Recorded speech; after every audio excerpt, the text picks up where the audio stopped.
বর্তমান সরকার কোনো রাজনৈতিক দল কিংবা জোটের সরকার নয়। এই সরকার বাংলাদেশের আপামর জনসাধারণের অংশগ্রহণের মধ্য দিয়ে অর্জিত জুলাই বিপ্লব কিংবা জুলাই অভ্যুত্থানের ফসল, যার মূল অবয়ব হলো ফ্যাসিস্ট বিরোধী সকল দল, মত, পথ, জনতার সরকার। বর্তমান সময়কে অনেকে ভালোবেসে দ্বিতীয় স্বাধীনতা কিংবা জুলাই বিপ্লবোত্তর সময় বলে থাকেন। যে নামে, যে ভাষায়, যে বিশেষণেই সরকার কিংবা বর্তমান সময়কে ডাকা হোক না কেন, মাত্র ১.৫ মাস আগেও যে বাংলাদেশের কথা আমরা ভাবতে পারিনি, আজ সে স্বপ্নের বাংলাদেশের সিঁড়িতে আমরা দাঁড়িয়ে। প্রিয় সুধী, আপনারা জানেন বিগত ১.৫ দশকের মতো সময়ে খুন, গুম, মামলা, হামলা, দমন, পীড়ন ও লুটপাটের মাধ্যমে নাগরিকদের ন্যূনতম মানবাধিকার কিংবা ভোটের অধিকার ছিনিয়ে নেওয়া হয়েছিল। বিভিন্ন দেশীয় এবং আন্তর্জাতিক সংস্থার তথ্য অনুযায়ী ২০০৯ সাল থেকে ২০২৪ সালের ৩৬ জুলাই পর্যন্ত ৪,০০০-এর বেশি মানুষ আইনশৃঙ্খলা রক্ষাকারী বাহিনীর হাতে বিচার বহির্ভূত হত্যাকাণ্ডের শিকার হয়েছে। ৭০০-র বেশি মানুষ গুমের শিকার হয়েছে। ৬০ লক্ষাধিক মানুষ গায়েবী মামলার আসামি হয়েছিল। কথা বলার স্বাধীনতা, সভা সমাবেশের স্বাধীনতা এবং মৌলিক অধিকারসমূহ হরণের মাধ্যমে বিরোধী মত দমনের নিকৃষ্টতম ইতিহাস রচিত হয়েছিল। সেই দুঃসময়ে আমাদের বিচার বিভাগ ন্যায় বিচারের ঝান্ডা তুলে ধরতে ব্যর্থ হয়েছে।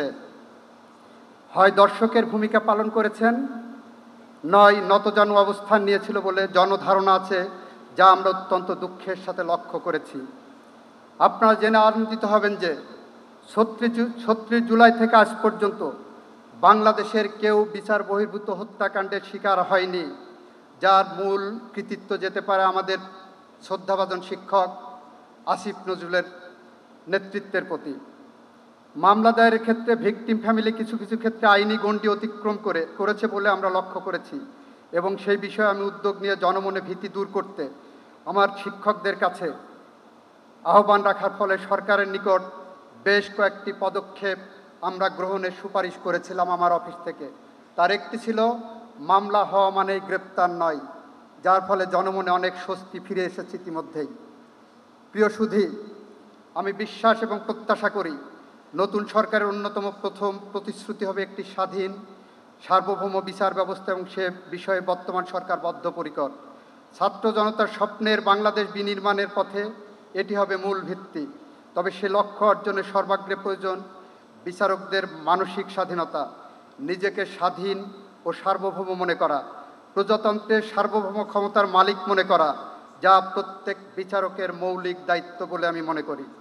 ৮ম সংশোধনী মামলা বা ভারতীয় সুপ্রিম কোর্টের অল ইন্ডিয়ান জাজেস অ্যাসোসিয়েশনের মামলা, কিংবা আমাদের আজকের প্রধান অতিথি মাননীয় প্রধান বিচারপতির লিখিত ওয়ারেন্ট অফ প্রিসিডেন্সের মামলার মোদ্দা কথাই ছিল বিচার বিভাগ বাংলাদেশের সার্বভৌম ক্ষমতার প্রয়োগ করে, তারা প্রজাতন্ত্র অন্যান্য কর্মচারীদের সাথে তাদেরকে ইকুয়েট করার কোনো সুযোগ নাই। কিন্তু আমরা দুঃখের সাথে লক্ষ্য করছি আমাদের বিচারকদের পদ পদবি সুযোগ সুবিধা বৃদ্ধি হলেও তাদের সার্বভৌম ক্ষমতা প্রয়োগের মানসিকতা হ্রাস পেয়েছে। বিচার বিভাগের জন্য একটি বড় চ্যালেঞ্জ হলো দুর্নীতি, বা যা অর্থনৈতিক কিংবা বুদ্ধিভিত্তিক দুর্নীতি হতে পারে। জাতি প্রত্যাশা করে বিচার বিভাগ যে কোনো ধরনের দুর্নীতি কিংবা সিন্ডিকেট মুক্ত থাক।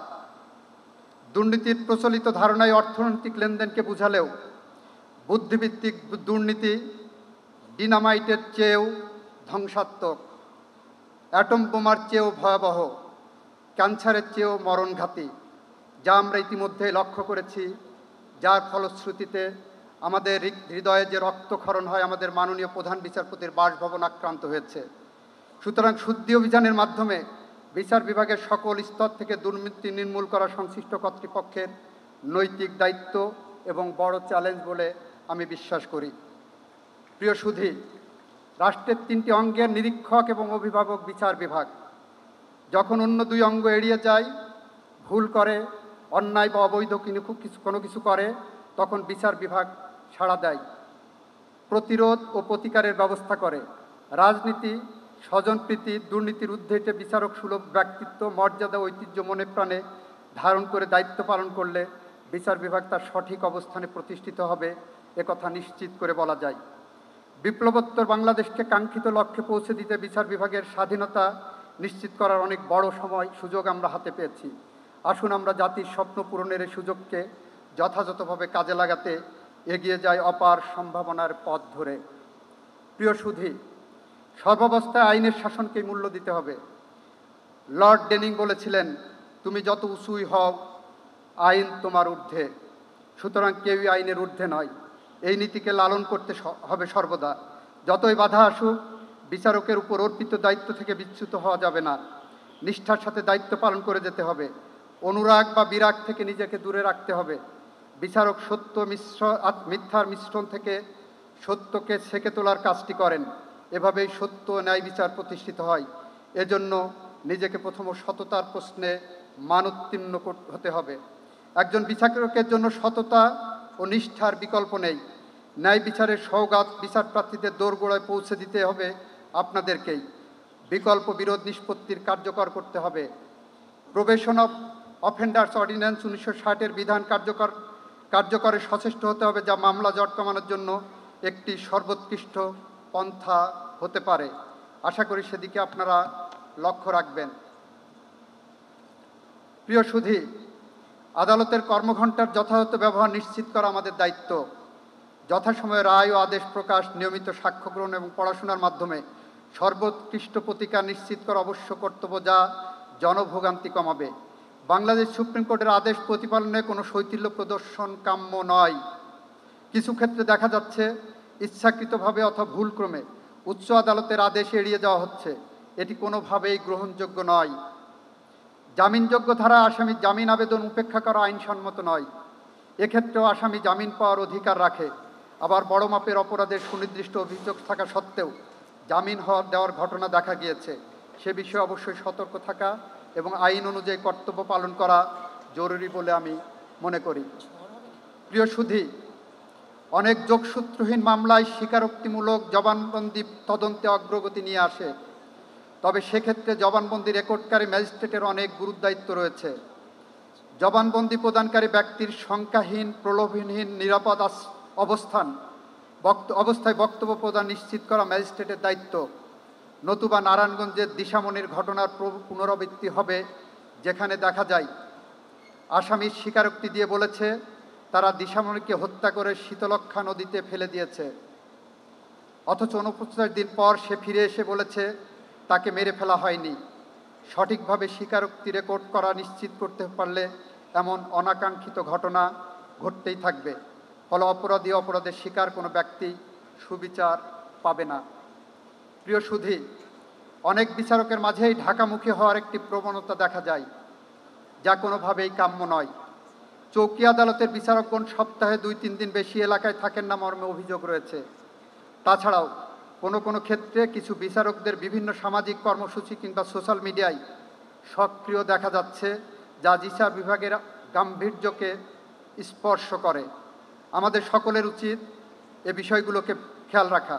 পাশাপাশি আমরা গভীর উদ্বেগের সাথে লক্ষ্য করছি, বিগত সময়ে যেসব বিচারক ফ্যাসিজমের দোসর হিসাবে মানুষের অধিকার হরণে ভূমিকা পালন করেছেন, তারা এখন গুরুত্বপূর্ণ জায়গায় গুরুত্বপূর্ণ পোস্টিংয়ে রয়েছেন।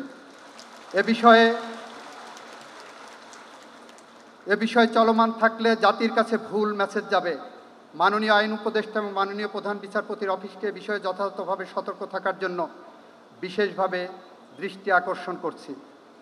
প্রিয় সুধী, আমরা জানি নিম্ন আদালতের অনেক বিচারক ও বিচারালয়ে যথেষ্ট লজিস্টিক সাপোর্ট অভাব বিদ্যমান। অধস্তন আদালতের বিচারকদের আবাসনের সমস্যা প্রকট। মাননীয় প্রধান বিচারপতি এবং মাননীয় আইন উপদেষ্টার কাছে আমার আবেদন থাকবে, এই অভাব পূরণের জন্য প্রয়োজনীয় ব্যবস্থা আপনারা গ্রহণ করবেন। প্রিয় সুধী, সবশেষে স্মরণ করিয়ে দিতে চাই, আমাদের ধর্মগ্রন্থ আল কোরআনের সূরা মায়েদার 5 নম্বর আয়াতে মহান আল্লাহ বলেছেন, যখন তুমি বিচার করো তখন তাদের মধ্যে ন্যায়ের সঙ্গে ফায়সালা করো, নিশ্চয় আল্লাহ ন্যায়নিষ্ঠবানদের ভালোবাসেন।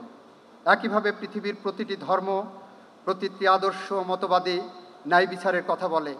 সেই ন্যায় বিচারের ধারক, বাহক ও অভিভাবক হলেন আপনারা। আপনারা জানেন, বিশ্ববিখ্যাত বিপ্লবী আর্নেস্ট চে গুয়েভারার বিখ্যাত উক্তি, অন্যায় যখন নিয়ম হয়ে ওঠে, প্রতিরোধ তখন কর্তব্য হয়ে দাঁড়ায়। এই নীতির প্রতিফলন ঘটেছে এবারের বৈষম্য বিরোধী ছাত্র আন্দোলনে। সেই আন্দোলনে ছাত্র জনতা কর্তৃত্ববাদ, স্বৈরাচার, নৈরাজ্যবাদীদের পতন ঘটিয়েছে। ঘন কালো মেঘে ছেয়ে যাওয়া অন্ধকারাচ্ছন্ন বাংলাদেশকে রক্তের লাল রঙে রাঙিয়ে আধারের বুক চিরে আলো ঝলমল নতুন এক বাংলাদেশ এনে দিয়েছে আমাদের বীর ছাত্র জনতা। তারা এক নতুন দিগন্তের সূচনা করে দিয়ে গেছে আমাদের জন্য। এখন আমাদের কর্তব্য হলো নতুন বাংলাদেশকে অর্থবহ করে তোলা, স্বাধীনতার প্রকৃত স্বাদ মানুষের কাছে পৌঁছে দেওয়া। যেমনভাবে গ্রিক দেবতা প্রমিথিউস অলিম্পিয়ান থেকে আগুন চুরি করে এনে মানুষকে দিতেন, আপনারা হয়ে উঠুন একজন প্রমিথিউস, একজন প্রমিথিউস। বাংলাদেশে বিচার বিভাগ স্বপ্নীল সাজে সেজে উঠুক, নতুন রঙে রঙিন হোক, ভ্যান গগ কিংবা পিকাসোর রং তুলিতে নয়।